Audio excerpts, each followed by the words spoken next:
제가 여러분 앞쪽에서 우리 이 문제 풀이하면서 이제 계산 문제가 한 두세 문제 정도 어려운 문제가 있었다. 제가 그렇게 말씀드렸는데 제가 볼 때는 이 문제에서 약간 좀 버벅거렸을 것이다. 그리고 이 문제를 만약에 풀다가 이제 가끔 이제 너무 요령이 없는 친구들 있잖아요. 풀다가 안 풀리는데도 그걸 끝까지 이제 자꾸 늘어지면 여러분 이제 뒤에 문제 다 까먹잖아요. 이 문제가 이제 그럴 가능성이 좀 큰 문제였어요. 우리 이제 그 소비자유로 응용 문제가 뭐 이제 복지제도도 있고 우리 요 문제 형태가 이제 사실 노동공곡선 도출 문제고 그다음에 우리 복지제도 분석 모형이 있고 그다음에 이제 PCI 2기간 모형 이런 것들 있잖아요. 요걸로 이제 사실 PCI 2기간 모형이 계속 나왔는데 노동공곡선 모형이 이제 나왔는데 여러분 예산선을 이중적으로 줬어요. 그러니까 기울기가 한번 꺾이는 형태로 그렇게 줬거든요. 조금 이제 어려웠습니다. 아주 옛날에 한번 나왔던 문제 유형인데 10년도 넘었습니다. 자 보면 여러분 일단 효용함수가 이렇게 주어져 있어요. 매주 이제 주어진 80시간을 노동과 여가의 배분하여 효용을 극대화한다. 뭐 우리 노동 여가 모형이죠. 효용을 극대화한다. 시간당 임금은 일주일에 40시간까지는 1만 원이고 요게 이제 핵심이겠죠. 80시간을 초과한 시간에 대해서는 2만 원이다. 자, 그럴 때 여러분 이제 소득이라고 하는 걸 Y는 원래 이제 우리가 이제 임금률을 W로 잡고 이제 총 여러분 노동 시간이 이제 80시간이잖아요. 80시간 마이너스 우리가 여가니까 여가에서 뺀 부분이 이제 소득이 되는 거잖아요. 그런데 우리가 이제 일반적으로 이제 요렇게 만약에 요거 하나만 주어졌으면 아주 간단한 문제죠. 그렇죠? 그래서 이제 어떻게 됩니까? 요거 구해가지고 효용함수에 대입하면 바로 나오는데 효용극대화 대입해가지고요. 그런데 요게 여러분 지금 제약 조건이 있어요. 지금 보시면 우리 노동시간이 40시간 이내가 있어요. 40시간 이내가 있고 노동시간이 여러분 40시간 초과가 있거든요. 여기 보시면 40시간까지는 1만 원이고 초과할 경우에는 2만 원이다. 그래서 이제 효용이 극대화될 때 일주일에 노동소득은 어떻게 되냐. 그러니까 가장 이제 효용이 극대화되는 여러분 그때 이제 뭐 노동시간 소득을 잡아보라고 하는데 여러분 노동시간이 이렇게 40시간 이내잖아요. 그러면 이제 우리가 이제 우리 여가라고 하는 측면에서 그냥 소득을 바로 구하면 Y는 여러분 소득이 지금 어떻게 되죠? 아니 시간당 임금이 1만 원이죠. 1 곱하기 80 마이너스 L이에요. 그쵸? 그러면 소득은 여러분 당연히 Y는 80 마이너스 L이 됩니다. 그쵸? 자 그런데 요걸 여러분 그림으로 잠깐 표현을 해보자고요. 우리 이제 우리가 소비자는 응용할 때 여가하고 여러분 소득을 이렇게 비교할 때 여러분 노동 시간이 40시간 이내잖아요. 만약에 우리가 이제 그냥 일단 여러분 요거 하나만 놓고 잠깐만 비교를 해보자고. 요거 하나만 놓고 나중에 그림을 그릴 걸 생각해서 이쪽으로 좀 안쪽으로 집어넣겠습니다. 우리가 얘가 지금 여러분 여가 시간이 지금 80시간이잖아요. 이렇게 만약에 여가를 여기까지 그냥 40시간 표현해 보겠습니다. 그러면 그 뒷부분은 여러분 뭐가 되는 거죠? 그쵸? 노동시간이 되는 거예요. 그쵸? 근데 노동시간이 40시간 이내니까 요 구간을 얘기를 하는 거예요. 그러니까 요 구간은 여러분 지금 Y는 어떻게 되죠? Y는 80-L이 되는 거예요. 오케이? 왜냐하면 노동시간이 40시간 이내니까 앞쪽 부분이 여가시간이고 뒤쪽 부분이 노동시간이 되는 거니까요. 그때 여러분 당연히 만약에 이 40시간을 노동을 하게 되면 그쵸? 여가를 40, 노동을 40 하면 이게 딱 여러분 40만 원이 돼요. 그런데 보시면 노동시간이 40만 원을 초과하게 되면 여러분 소득은 어떻게 되죠? 그때 시간당 임금은 2만 원이 돼요. 그쵸? 그리고 여기 보시면 당시에 이미 40시간을 썼기 때문에 내가 할 수 있는 노동시간은 그쵸? 여기가 여러분 40이 되는 거예요. 오케이? 그리고 마이너스 어떻게 됩니까? 여가를 빼주면 되는 거예요. 근데 이미 이 상태에서는 여러분 이게 지금 Y가 지금 여러분 소득이잖아요. 효용하면서 L 곱하기 Y로 돼 있는 상황인데 그게 노동과 지금 소득 부분이거든요. 그쵸? 그런데 이미 소득이 뭐가 있어요? 40시간을 초과한다는 건 이미 여기서 40시간을 그쵸? 노동을 썼기 때문에 소득이 여러분 40만 원 있는 거예요. 그쵸? 그럼 이걸 다시 정리하면 여러분 얼마가 되죠? 8에다가 40에다가 즉 120-2L이 되는 겁니다. 즉 노동 시간이 40만 원을 초과하게 되면 여러분 이 부분을 벗어났겠죠. 이제 여가를 오히려 더 이제 줄였겠죠. 그리고 추가적으로 여러분 노동을 했잖아요. 그러면 이때는 여러분 기울기가 지금 어떻게 돼요? 여기 여러분 여기 기울기는 얼마죠? 그쵸? 마이너스 1이에요. 여기는 기울기가 마이너스 2니까 우리가 이제 이걸 그려보면 이런 형태로 이제 이게 이제 기울기가 2라고 가정을 해보자고. 이런 형태로 이제 꺾였겠죠. 그리고 이제 이쪽에 이제 절편값이 여러분 얼마 되죠? 120이 됐겠죠. 그럼 여기가 이제 40이고, 그쵸? 오케이. 그럼 이 상태에서 이제 그러면 이 친구가 누구죠? 이제 A라고 하는 친구가 여러분 우리가 이제 이게 예산선이잖아요. 그러니까 예산선이 이중적으로 나오는 상태에서 무차별 곡선이 여러분 여기에 가서 그런 만족도를 얻을 수도 있고 내지는 이쪽 구간에서 이렇게 만족도를 얻을 수도 있겠죠. 오케이? 이제 그걸 이제 확인해 봐야 되는데 우리가 뻔히 알지만 여러분 효용곡대하는 당연히 무차별 곡선하고 즉 MRS하고 여러분 어떻게 되는 거죠? 그렇죠? 예산선하고 일치해야 되잖아요. 근데 지금 효용함수가 여러분 효용함수가 L 이꼴 아니요 U죠? U 이꼴 LY로 주어져 있어요. 그러면 여러분 MRS는 얼마가 되죠? 그렇죠? L분의 Y가 돼요. 그런데 이게 이제 여러분 두 가지 조건이 있겠죠. 이게 여러분 상대 가격하고 일치해야 되는데 여러분 우리가 MRS하고 예산선의 기울기를 일치하는데 우리가 이미 두 개를 봤어요, 여러분. 하나는 여러분 예산선의 기울기가 얼마죠? 그렇죠? 마이너스 1이에요. 하나는 지금 얼마죠? 마이너스 1이에요. 그러니까 이제 두 가지가 필요하겠죠. 이게 이퀄 1인 경우하고 이게 2인 경우 이렇게 두 가지를 구하면 되겠죠. 그렇죠? 그러면 여러분 보시면 얘가 Y는 L이에요. 그렇죠? 그러면 여러분 이걸 다시 효용곡대에 대입을 해보자고요. Y하고 L하고 같습니다. 여러분 여기 L이라고 쓰면 어떻게 됩니까? 이 L은 80이에요. 그렇죠? 그러면 L은 40입니다. 뭐죠 여러분? L이 40이라고 하는 건 L은 여러분 뭐예요? 여가예요. 뭐 여가를 40시간 썼고 그쵸? 그러면 여러분 노동시간 어떻게 되죠? 40시간이에요. 그쵸? 그러면 그때 여러분 여가를 40시간 쓰고 노동을 40시간 썼으면 여러분 우리가 예산선에서 딱 기울기가 꺾이는 부분 이 부분에서 지금 이 사람은 이 친구는 A라고 하는 친구는 이 부분에서 지금 효용곡대화를 이뤘겠죠. 그러면 당연히 그때 여러분 뭘 해야 됩니까? 이 효용값이 어차피 효용극대하니까 여러분 효용함수에 집어 넣어봐야 돼요. 근데 여러분 U 이꼴 L 곱하기 여러분 뭐죠? Y예요. 그러면 여러분 L은 40이 돼. 이때 Y는 당연히 40이겠죠? 왜냐하면 40시간까지는 시간당 1만 원이니까요. 그쵸? 4, 4, 16입니다. 1600이에요. 그리고 이제 나머지 하나를 여러분 이제 비교를 해야겠죠. 나머지. 그쵸? 이제 MRS하고 상대가 기울기가 2인 경우 이때는 이제 여러분 어떻게 되죠?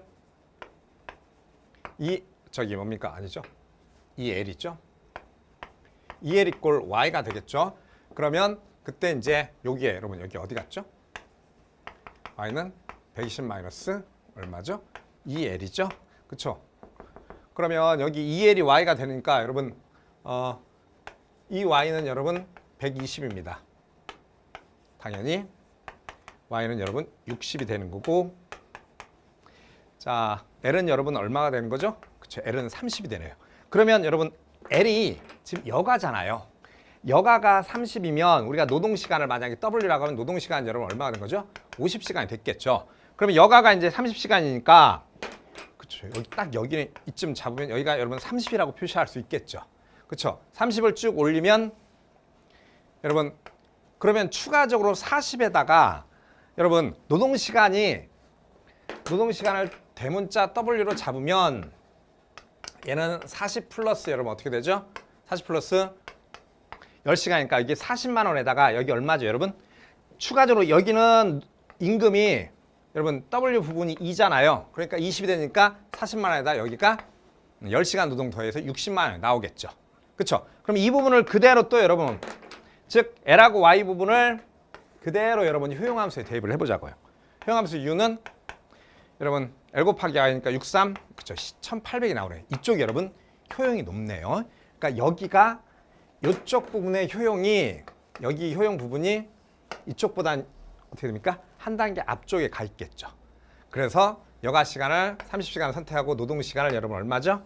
그렇죠. 50시간을 선택하고 그때 소득을 60을 누린다. 이때 A라고 하는 친구의 효용은 극대화 되는데 그때 총 소득은 그렇죠. 60만 원이 됐겠네요.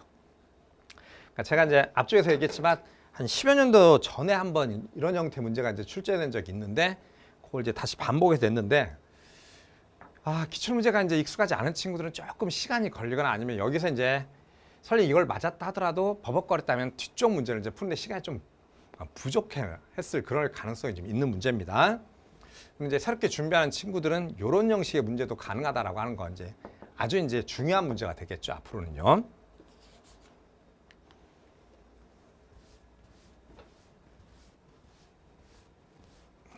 자, 그다음에 여러분 11번 문제는 뭐 아주 쉬운 문제죠. 우리가 이제 자연 실업률 공식을 기억을 하고 있다면요. 그쵸? 여기 이제 균제 상태 실업률 말을 조금씩 바꾸고 있는데 사실 자연 실업률입니다, 여러분. 여긴 장기죠. 균제 상태라고 하는 건 우리 솔로 모형에서 사용하는 용어인데 장기 상황을 얘기하는 거잖아요. 장기요. 네? 그렇죠. 그러니까 장기 실업률. 장기 실업률 이꼴 뭡니까? 자연 실업률 부분이죠.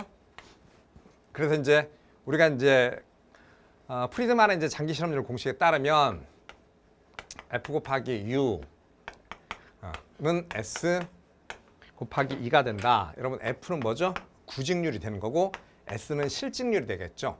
그래서 이제 취업자 여러분 여기 보시면 취업자의 4%가 이제 실직률이 나왔겠죠. 실직률. 그리고 이쪽 부분은 여러분 60%는 이제 구직률이 되겠죠. 그럼 여기다 이제 그대로 여러분 어떻게 되죠? UN 자연실업률 UN은 여러분 그냥 뭐 저기 뭐죠? 0.04, 0.6 이렇게 안 써도 됩니다. 그렇죠? 그냥 어차피 양쪽이 분자 분모가 동일하게 되니까 0점 쓴다 하더라도 어차피 곱하기 100 하고 만들어줘야 되니까 자, 60 곱하기 4, 아니 60 플러스 4, 그 다음에 뭐죠 여러분? 그렇죠? 4죠? 그러면 얼마 나오죠 여러분? 6.25가 나옵니다. 계산을 하면요. 그래서 답이 4번이 됩니다.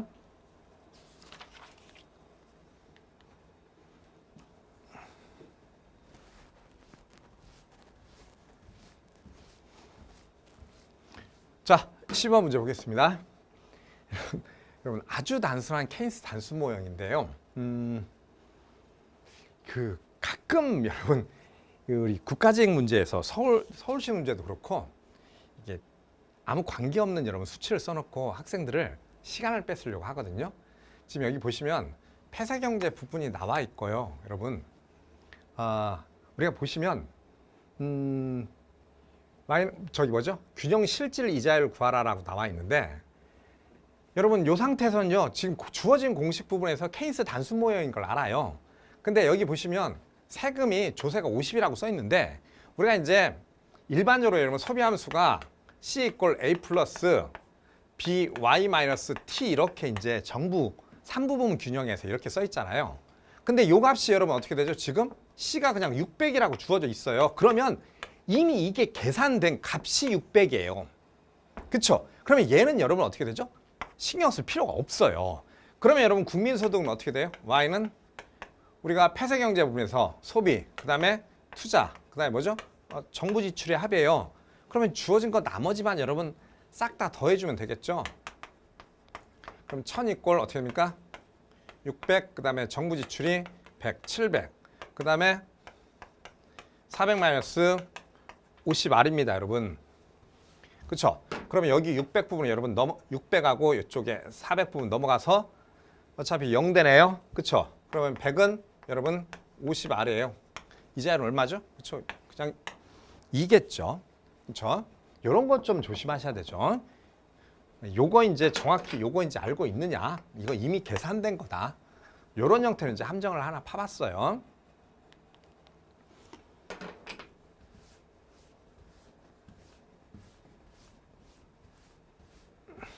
자, 그 다음에 여러분 이제 우리 성장회계 부분 나와 있죠? 참 이거 쉬워가지고 안 나올 듯 안 나올 듯 하면서 계속 나옵니다. 그러니까 쉬운 문제 형태로 계속 주는 것 같은데 우리 이제 우리 피셔 방정식 있죠? MV = PY 부분에서 자 화폐 수량 방정식 부분들 여러분 성장회계가 아니죠? 제가 말을 잘못했네요. 화폐 수량 방정식이겠죠? 화폐 수량 방정식이요.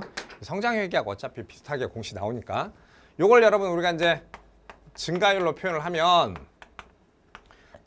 어떻게 됩니까? 통화량 증가율 플러스 유통속도 증가율 이꼴 물가 상승률 플러스 실질 GDP 증가율 부분 이렇게 표시를 하잖아요. 그쵸? 그러면 여러분 여기가 각각 지금 5%이고 얘가 5%고 통화량 증가율이 여러분 10%입니다. 뭐 볼 필요 없죠. 그러면 얘가 항등식이 성립해야 되니까 얘도 어떻게 되죠? 그쵸? 10이 하겠죠? 답은 뭐 2번입니다. 그러니까 이제 몇 개 이제 어려운 문제 주고 중간에 좀 쉬운 문제를 이제 많이 좀 특히 이제 수치 계산 문제에서 생각보다 여러분 쉬운 문제를 많이 넣어놨어요.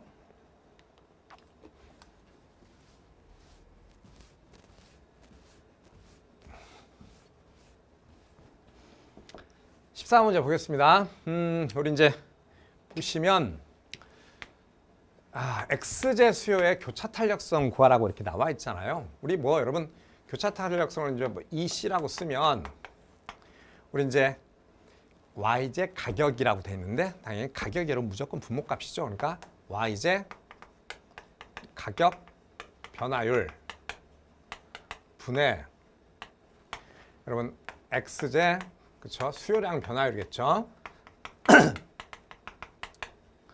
요걸 여러분 이제 정석으로 풀이를 하면 이렇게 되겠죠. 우리가 이제 얘가 이제 Y제니까 가격이니까 PY 분의 델타 우리 여러분 PY분의 델타 PY 곱하기 100 이게 좀 공간이 좀 자 PY분의 델타 PY 곱하기 100이고 그 다음에 이제 X제 수요량이니까 여러분 뭐 이제 QX라고 써보자고요. 자 QX분의 델타 QX 곱하기 100 해가지고 여러분 이걸 정리하면 먼저 지워지고 그쵸? 자 보면 그러면 여러분 어떻게 되죠? 델타 PY분의 델타 QX 자 곱하기 어떻게 됩니까? QX분의 PY 이렇게 되잖아요. 그쵸? 그리고 얘는 여러분 얘는 PY 즉 YZ 가격을 변수로 QX라고 하는 함수를 미분하셔 요 뜻이잖아요. 그리고 요건 당연히 뭐가 되죠 여러분? 이건 그냥 기울기 값이에요. 우리가 QX라는 함수의 기울기죠. 자 그러면 여러분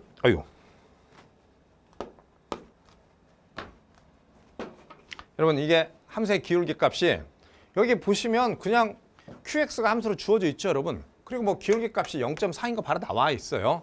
그러니까 보시면 이 부분이 그냥 0.4에 자 곱하기 여러분 QX가 쭉 여러분 대입을 하면 지금 얼마 나오죠? 200이 나와요. 그리고 이제 여러분 50이라고 하는 게 PY의 값이 50이라고 써 있어요. 그러면 이제 다 정리하면 여러분 얘가 지금 이제 10분의 4잖아요. 그쵸?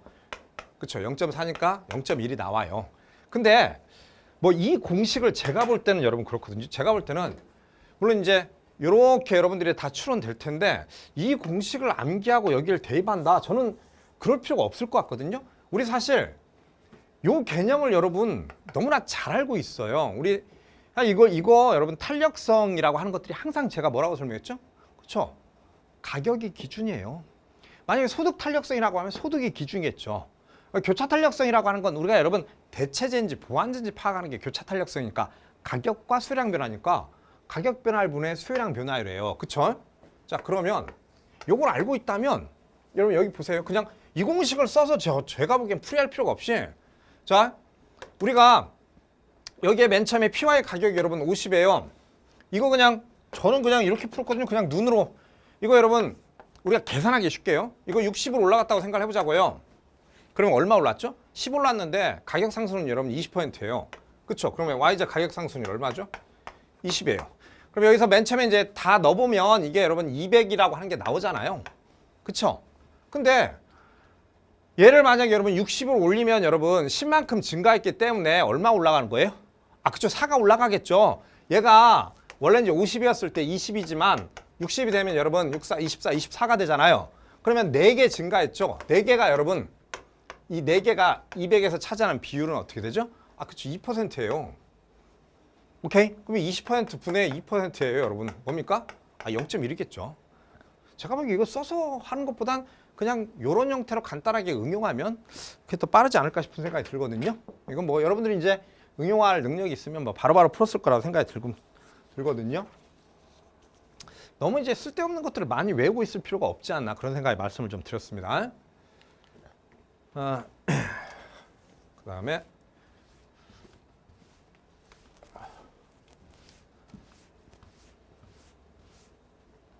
자, 15번 문제 보겠습니다. 자, 경제 안정화 정책에 대한 설명을 옳은 것은 우리 여러분 준칙을 따르는 정책은 적극적인 정책이 될 수가 없겠죠. 그렇죠? 이미 정해진 것들을 가는 거니까 뭐 적극적이다면 소극적이라는 평가가 맞겠죠. 그리고 여러분 이제 우리 내부 시차라는 말 있죠. 내부 시차. 우리 정책을 결정하는데 내부에서 들어가는 시간이에요. 일반적으로 여러분 자, 우리 통화정책하고 여기 있죠. 재정정책하고 통화정책이 있는데 여러분 내부 시차는요. 재정정책에 훨씬 힘듭니다. 시간이 더 많이 걸려요. 왜냐하면 그 재정정책을 하려면요. 국회를 설득을 해야 돼요. 왜냐하면 재정정책은 여러분 국채를 발행을 하고 우리 여러분 뉴스 보시면 추경이라고 하는 부분들이 있죠. 그분들은 의회 허가가 필요합니다. 시간이 많이 걸려요. 갑론을박하고 지금 그게 맞냐 어쩌냐. 근데 여러분 통화정책이라고 하는 걸 생각해 보세요. 통화정책은 금융통화위원회에서 위원들 몇 명이서 결정을 해버려요. 오케이? 그리고 그건 그들의 권한입니다. 오케이? 그러니까 우리 이 부분에서 이제 뭐 잘 알고 있을 거라고 생각을 하는데 여러분 재정정책이라고 하는 건 재정정책은 여러분 어떻게 되죠? 내부 시차는 무지 크지만 여러분 외부 시차는 어떻게 되죠? 상당히 짧아요. 정부가 돈을 풀면 즉각적으로 시장에서 총수요가 증가합니다. 반면에 여러분 통화정책은 어떻게 되죠? 통화정책은 반대겠죠, 여러분. 내부 시차는 상당히 짧아요. 근데 여러분 통화정책이라고 하는 것들 자체가 사실상 간접적인 정책일 수밖에 없잖아요. 중앙은행이 금리를 결제하면 그게 시중은행으로 가고, 그렇죠? 시중은행에서 다시 가게나 기업들로부터 연결되는 부분이니까 그게 당연히 외부 시차가 상대적인 겁니다. 재정정책에 비교해서는 상당히 길다라고 얘기를 합니다. 그러니까 2번 어떻게 되죠, 여러분? 정책의 내부 시차는 대체로 재정정책이 짧다라고 하는데 그렇지 않죠. 그리고 이제 시간불일치 문제는 주로 준칙에 따른 정책에서 나타난다. 여러분 준칙 정책은 기본적으로 경제 주체의 신뢰가 있기 때문에 여러분 시간불일치 문제가 발생하지 않아요. 거의. 그렇죠? 시간불일치 문제는 정부가 재량적인 정책을 피다 보면 사람들이 그걸 어떻게 합니까? 믿지 않기 때문에 발생할 가능성이 상당히 커요. 자, 그리고 4번 루카스 비판은 여러분 루카스가 우리가 일반적으로 합리적 기대가설이라고 합니다. 그러면 루카스는 경제 주체가 정부의 정책들, 중앙의 정책들을 합리적으로 예측할 수 있다고 놓고 봐요. 그래서 정책 변화에 따라서 우리가 그걸 합리적으로 예상할 수가 있기 때문에 기대가 변할 수 있다. 그러니까 답은 여러분 4번이 되겠네요.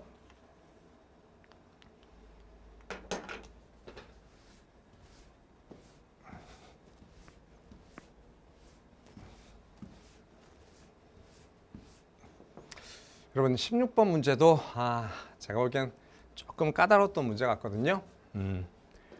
우리 이제 문제를 읽다 보면 독점시장 규제구나라고 하는 걸 알 수가 있어요. A가 생산을 사회적 최적 수준으로 강제하는 대신 정부가요.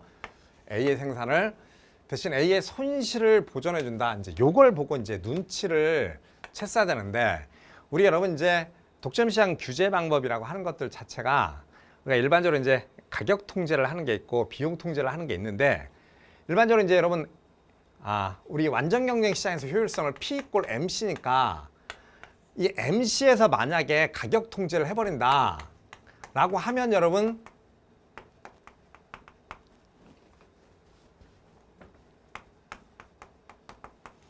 여기서 가격 통제를 하면 이게 문제점이 하나 생기는 게 있어요. 어떤 문제점이 생기죠? 여기 문제점이요. 여러분 규모의 경제 있죠? 여러분 규모의 경제 부분에서는 규모의 경제가 되는 부분에서 기업이 생산을 할 때는 여러분 A씨가 우하향하고 있어요. 즉 A씨가 우하향하는 구간에서는 무슨 일이 생기죠? 생산량하고 A씨 놓고 보면 A씨가 여러분 이렇게 우하향하고 있으면 여러분 MC가 그것보다 아래에 있거든요. 그런데 산출량을 이 아래쪽에서 여러분 이렇게 가격을 통제해버리면 그때 여러분 만약에 이 기업이 여기서 생산한다. 그러면 그때 평균 비용은 고정 비용 때문이겠죠. 이렇게 들어가는 상황이 생기잖아요. 그러면 손실이 나니까 당연히 규모의 경제를 달성하고 있는 독점 기업은 MC에서 통제할 게 아니라 AC에서 통제해야 된다고 하는 걸 우리가 배웠어요. 그렇죠? 이해되시죠? 자, 그런데 이 부분이 여러분 지금 그 모형이에요. 전형적으로요. 실제로 자 보시면 정부가 A의 생산을 사회적 최적 수준으로 강제하는 대신이라고 써 있어요. 최적 수준으로 강제하는 대신 쉽게 하면 가격을 여러분 최적 수준이라고 하는 표현 자체가 뭐였죠? P 이퀄 MC예요. 근데 가격을 무조건 여기 받아라고 하지 말고 어떻게 합니까? A씨의 손실을 보전해 줄 때라고 써 있죠. 그때 이제 그러면 여러분 보전해 주는 부분이 뭐가 되겠죠? 그렇죠. 일단 최적 수준으로 생산하게 하는 건 MC까지 생산을 하는 거예요. 그렇지만 손실을 보기 때문에 이 구간을 정부가 보전을 해줘야 된다. 아, 이거 기본적으로 독점 규제 정책에 관한 문제구나 라고 하는 걸 읽으셔야 돼요. 그리고 여기 보시면 요걸 이제 눈치를 채야 돼요. 여러분 우리가 Q가 산출량인데 보세요. 산출량이 증가하면 증가할수록 여러분 A씨가 어떻게 돼요? 여러분 여기다 만약에 보세요. 50을 집어넣으면 비용이 어떻게 됩니까 여러분? 마이너스 20이 나와버려요. 산출량은 증가하면 증가할수록 비용이 떨어진다라고 하는 게 보여요. 그쵸?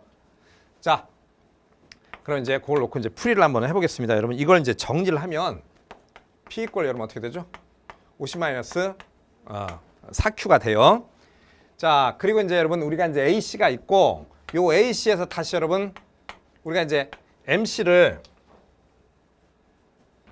여기서 여러분 우리가 이걸 다시 TC를 구하면 여러분 우리 AC라고 한 AC 곱하기 Q 하면 TC가 나오겠죠? 그래서 마이너스 Q제곱 플러스 30Q가 나오고 여러분 TC를 구한 건 무엇 때문인지 아시죠? 우리가 MC 구하려고 하는 거잖아요. 그쵸? MC는 얼마입니까? 여러분 미분하면요. 마이너스 2Q 플러스 30이 되겠죠. 그쵸? 자, 그러면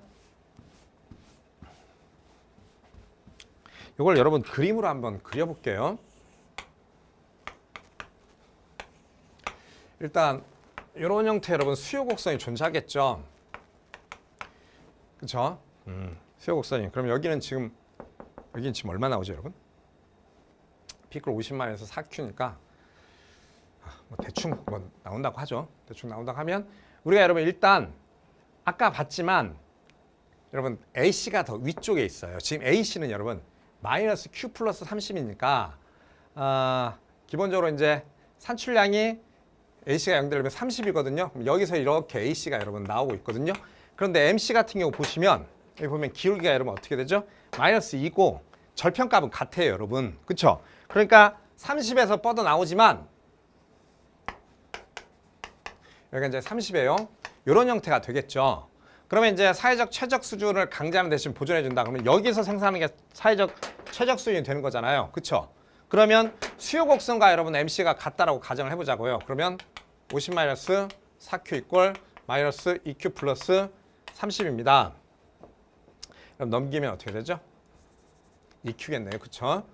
2Q 이퀄 20입니다. 그러면 Q는 10 나오겠네요. 여기가 얼마죠, 여러분? 지금 여기가요? 그래서 여기가 10이겠죠.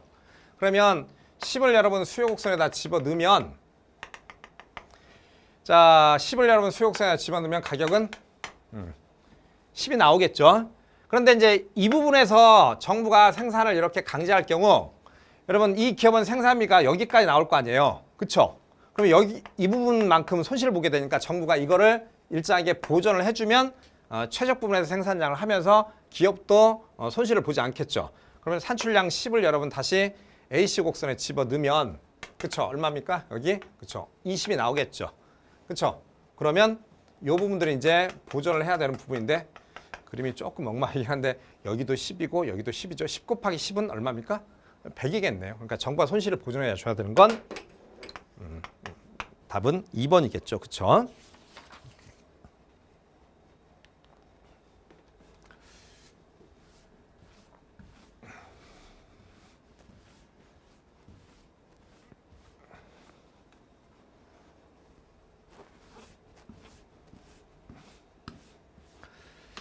자, 여러분 17번 문제 보시면 우리 ISLM 모형 해서 균형값 구하고 그래서 이제 그런데 지금 보시면 정부 지출 부분이 여러분 변할 때 총소득의 이제 증가폭 구해봐라. 제가 앞쪽에서 이제 뭐 수치 문제 두세 문제 얘기할 때 이 문제는 이제 여러분 쉬운 문제인데 계산을 계속 이제 하면서 시간을 잡아먹게 하는 문제거든요. 근데 아마 17번 문제는 여러분 기출문제에서 이제 많이 연습을 하셨을 거예요. 산수를 이제 빠르게 하는 친구들은 이 문제를 이제 빨리 풀었을 겁니다. 제가 볼 때는 이제 앞쪽에서 우리 10번 문제하고 이제 16번 좀 전에 풀었던 문제 있죠. 거기서 이제 약간 좀 이제 버벅거릴 수는 있었을 거라는 생각이 들고. 자, 여러분 우리 들어가 보겠습니다. 우리 지금 ISLM 모형이니까 우리가 이제 IS 곡선 구하고 즉 Y는 C, I 그다음에 G죠. 어차피 이제 폐쇄경제 모형이네요. 그쵸? 자, 그러면 Y는 여러분 지금 소비하면서 100 플러스 0.6 Y 마이너스 T인데 T가 여러분 1000이에요.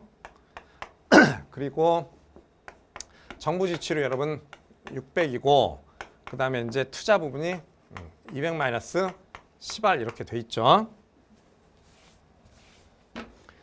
자, 그러면 우리 여기서 여러분 0.6 하고 이쪽 넘기면 일단 여러분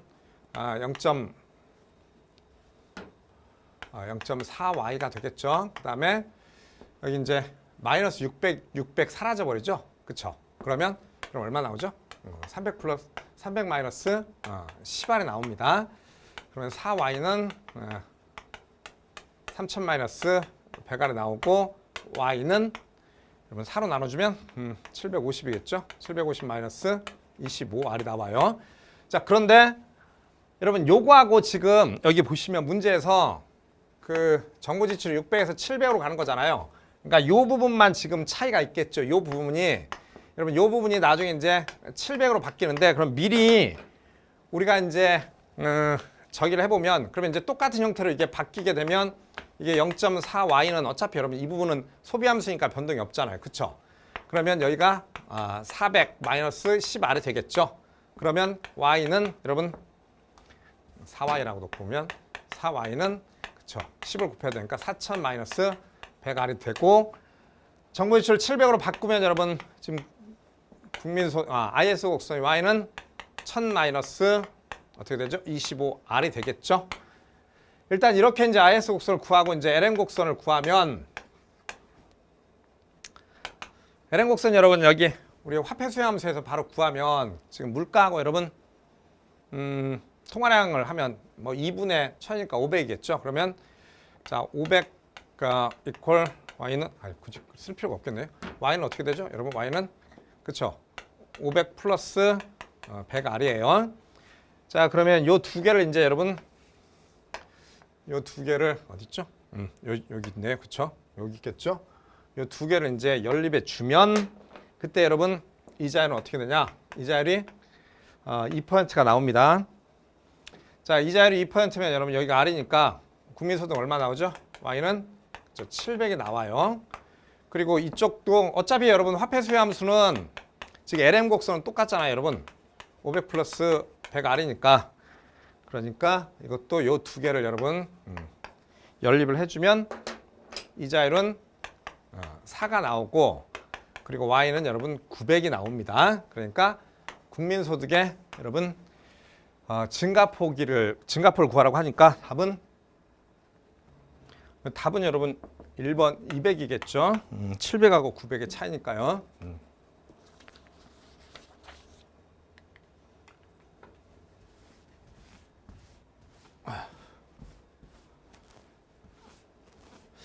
그럼 18번 문제 보겠습니다. 이것도 여러분 사실 아주 이제 흔한 문제 유형이죠. 우리가 사실 공공재 문제 풀다 보면 피구세 문제겠죠. 뭐 우리 6편에 여러분 시장 실패해서 공공재 이제 피구세 이런 문제 이제 풀다 보면 이제 아주 자주 나오는 형태 문제고, 그리고 여러분 수치 계산도 상당히 쉽게 나왔어요. 지금 보시면요. 우리 지금 A의 한계 비용이 지금 10x 플러스 70이고 지금 한계 피해액이 지금 5x라고 써 있죠. 그리고 이제 한계 편익은 x에 관계없이 이제 100만이다. 여러분 이제 한계 편익이 사실상 이제 수요 곡선 부분이겠죠. 그래서 이제 정부가 이제 부과해야 되는 피구세 부분을 구했는데, 요거 여러분 그림으로 표현하면 우리 가격과 이제 수량 부분에서 지금 이제 PMC가 이렇게 있잖아요. 그렇죠? 그리고 이제 정부가 일정한 부분에서 이제 피해를 일으키는 주체에게 비용을 이제 떠넘기면 이제 SMC가 나올 텐데, 이 SMC하고 여러분 수요 곡선, 근데 이제 여러분 한계 편익 자체가 100으로 이제 일정한 형태가 나왔잖아요. 그러면 여러분 적절한 최적 생산량은 SMC하고 여러분 한계 편익이 일치하는 부분 여기가 되잖아요. 그렇죠? 그런데 이제 한계 편익이라고 하는 건 아니요. 자, 사회적 한계 비용 여러분 SMC 같은 경우는 SMC 이꼴 여러분 뭐죠? PMC 플러스 한계 피해액이겠죠. 그걸 이제 MDC라고 얘기를 하면 그냥 한계 피해액이라고 하죠. 그런데 이제 다 주어져 있잖아요, 여러분. 그쵸? 그러면 지금 얼마 나오죠, 여러분? 이게 지금 여기가 SMC는 그러면 15x 여러분 70만 원 나오겠죠? 그렇죠? 얘가 이제 그러면 얼마하고 같아져야 돼요, 여러분? 한계 편익인 100하고 같아져야겠죠? 그러면 x는 여러분 당연히 얼마죠? 여기 여러분 문제에 써 있는 고정 비용은 전혀 고려할 필요가 없습니다. 그렇죠? 이 고정 비용은 지금 상태에서 이제 매몰 비용이 되기 때문에 아무 의미가 없어요. 그러니까 이제 적절한 여러분 우리 뭐죠? 양식량 같은 경우 이제 2가 되겠죠. 그렇죠? 자, 그때 이제 정부가 부과해야 되는 자, 세금은 PMC에서 SMC하고의 차이가 되는데, 여러분 수량 2를 우리 이제 PMC 부분에 넣어 보면요. PMC는 10x 플러스 70인데 여기다 여러분 이렇게 2를 대입을 하면 지금 얼마 나오죠? 그렇죠? 90이 나오겠죠. 그런데 지금 사적 한계 비용이 90이고 한계 편익이 100이니까 정부는 어떻게 되는 거죠? 10만큼 조세를 부과를 하면 되겠죠. 그러니까 답은 2번이 되겠네요.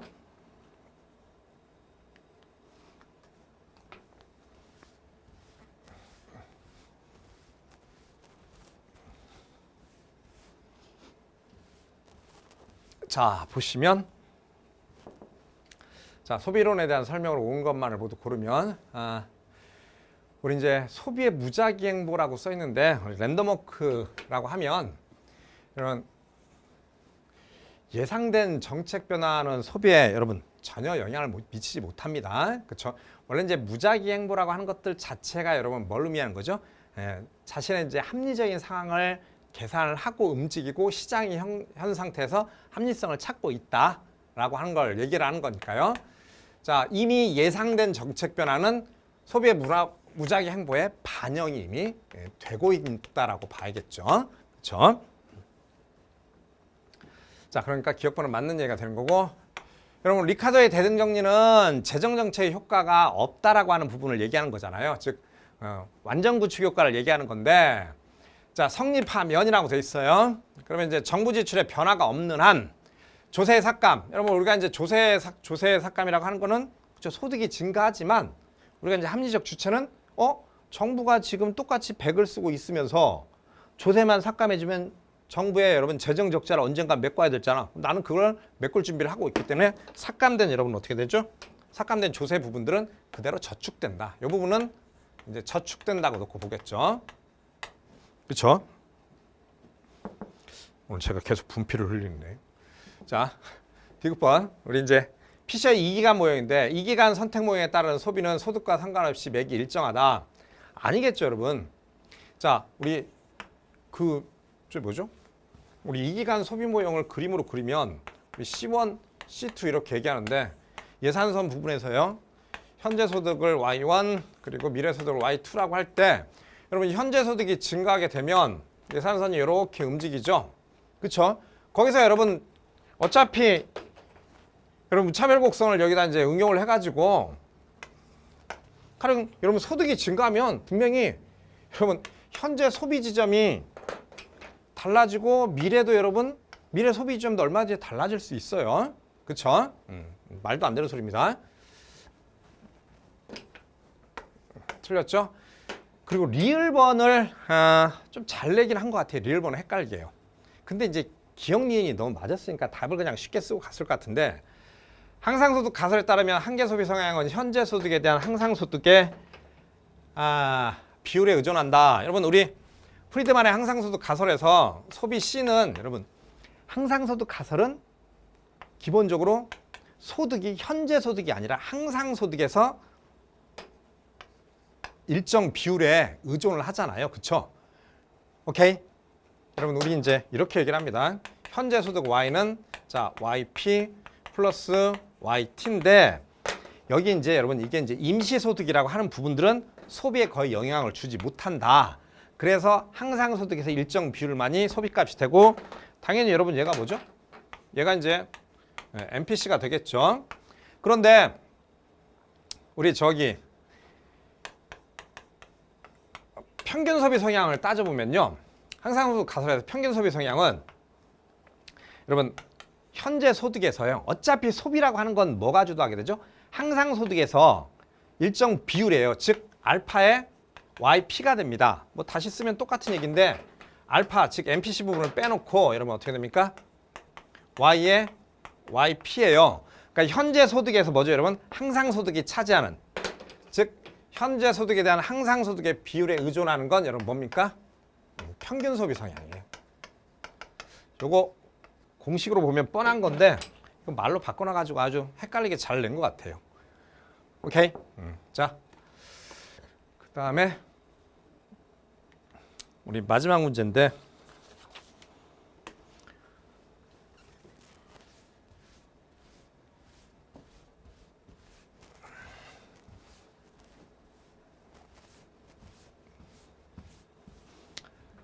여러분 솔로 모형 나왔죠? 솔로 모형 나왔는데 참 쉽게 나왔습니다. 우리 뭐 문제 쭉 보면 우리 저기 뭐죠? 정상 상태 뭐 여기서 이제 균제 상태라고 했죠? 균제 상태 값에서 1인당 이제 생산량 뭐 자본량 이거 구해보라고 하는 건데 우리 너무나 잘 알아요. 우리 정상 상태에서 델타 Y는 여러분 SFK에 마이너스 가로 열고 닫고 N 플러스 델타에 자 1인당 자본량 K 이꼴 여러분 정상 상태 0이 됩니다. 자 보시면 뭐 다 주어져 있어요. 저축률이 여러분 얼마 나오죠? 저축률이 0.3이 나와요. 그쵸? 그 다음에 FK가 여러분 자 2루트 K가 나오고 넘기면 이제 이퀄 해주면 되겠죠? 자 인구 증가율 10% 그 다음에 감가상각률 20%입니다. 여러분 얼마죠? 인구 증가율 똑같이 여러분 지금 0.3이네요. 0.3 그쵸? K가 나오겠죠? 근데 얘가 지금 여러분 0.6이네요. 얘가 0.6이죠. 넘기면 여러분 얼마죠? 그쵸? 2가 되겠죠. 그쵸? 그러면 자 2는 여러분 루트 K가 나오니까 1인당 자본량 K는 여러분 얼마 나오죠? 4가 나옵니다. 자 4가 나오고 그러면 여기서 이제 다시 여러분 FK 1인당 산출량 FK를 구하면 여기 저기 이제 Y라고 써놨으니까 그냥 Y로 쓸게요. 1인당 산출량 Y는 여러분 2 루트 4가 되니까 4가 되겠죠. 그러니까 답은 균제 상태 1인당 생산량은 4가 맞겠죠. 그리고 1인당 자본량은 여러분 4가 되겠죠. 그리고 여러분 이런 거 이제 이게 사실 문제를 난이도를 어렵게 만들었으면 이쪽에서 이제 말장난 하는 게 좋은데 균제 상태 1인당 생산 증가율은 여러분 균제 상태에서 즉 정상 상태에서 장기 균형 상태에서 1인당 생산 증가율은 무조건 얼마가 되죠? 0이 되죠. 1인당 자본량 증가율 역시도 여러분 어떻게 됩니까? 0이 되죠. 사실 솔로 모형에서 가장 많이 장난치는 건 이제 이런 부분인데 그러기엔 너무나 우리가 잘 알고 있는 부분이기도 합니다. 그렇죠? 자, 여러분 우리 그 2019년 국가직 7급 경제학 문제 풀이를 전체를 했는데요. 시간이 조금 들어갔죠. 여러분 보시면 이제 앞쪽 문제에서 조금 개념적인 것들을 조금 자세히 물었어요. 신성장 이론도 그렇고, 그리고 이제 뭐 트릴레마도 물어보고요. 자, 그런데 이제 우리 효용함수, 우리 이제 소비자 이론 응용 모형에서 좀 어려운 문제가 나왔고, 독점시장 규제 모형에서 사실 독점시장 모형이 여러분 대부분 가격 차별 모형이 나오는 거라, 아니면 이윤국대야 산출량 구하는 문제가 일반적이었는데, 그런 문제를 살짝 여러분 이게 던지고 새로운 유형들을 만들었거든요. 제가 여러분 계속 말씀드렸지만 풀이하는 과정에서 형식들을 조금씩 바꿨어요. 작년부터, 그러니까 2018년부터요. 난이도를 조금 올리고 형식을 좀 바꿨거든요. 그래서 이제 전체적인 것들을 아는지 측정하는 거예요. 그런 형식의 문제가 나왔는데, 난이도가 올라간 게 아니라 이제 좀 구석구석 문제를 내고 있습니다. 그러니까 빠른 시간에 빨리 끝낼 거야. 그런데 경제학을 그렇게 빨리 끝내다 보면 이렇게 세밀한 부분을 좀 놓치게 되거든요. 그러니까 이제 기본적으로 이제 기초 심화 문제풀이 뭐 이런 형태로 좀 반복을 한두 번쯤 더 하시는 게 문제풀이는 훨씬 더 점수를 받기는 훨씬 더 유리한 형태로 그렇게 지금 문제가 나오고 있습니다. 공부를 혹시나 지금 하시는 분들은 시간적 여유를 갖고 시작을 하셔야 됩니다. 얘가 이제 여러분 아시겠지만 경제학은 단순 암기 문제가 아니에요. 결코 그렇게 돼서 않습니다. 주변에 물어보세요. 그러니까 한 단계 반복해서 이 모형이 이런 것들을 가지고 있구나라고 하는 것들을 논리적으로 이해하셔야만 풀 수 있는 형태의 문제가 나오고 있습니다. 그러니까 차근히 정리를 하셔서 준비를 하시기 바랍니다. 또 기회 되면 다음 시간에 뵙겠습니다.